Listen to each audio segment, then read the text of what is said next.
Hi. According to promo 3 Gaurav అయితే చాలా అటిట్యూడ్‌తో argument చేస్తున్నాడు. ఏదైనా టాస్క్‌లో విన్ అయ్యి తనకి ఏదన్నా అన్‌ఫెయిర్ అయితే అప్పుడు అంత ఆర్గ్యుమెంట్ చేసినా ఓకే. కరెక్ట్ అనిపిస్తుంది. బట్ టా ఇచ్చిన వాక్స్‌కి తను అంత అటిట్యూడ్, అంత వాయిస్ రైజ్ చేయాల్సిన అవసరం లేదని నా ఒపీనియన్. దివ్య ఎగ్జాక్ట్‌గా ఎక్స్‌ప్లెయిన్ చేస్తుంది. లైక్ వాట్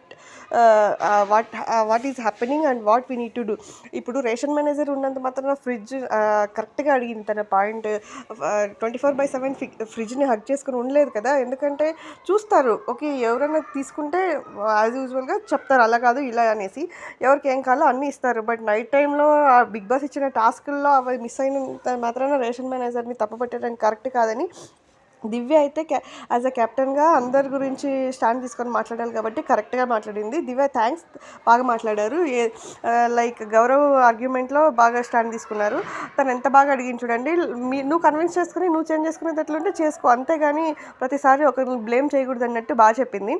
తను కన్విన్స్ చేసుకోవడంటే తనకి ఇష్టమైనదే చేశాడంట. అదెలా కుదురుతుందండి? నలుగురితో ఉన్నప్పుడు అందరితో అడ్జస్ట్ చేసుకొని ఒకరి మీద ఒకరు డిపెండెన్సీ ఉన్నప్పుడు అందరితో హ్యాపీగా ఉండాలి కదా! ఇలా యాటిట్యూడ్ చూపిస్తే ఏం బాగోదు.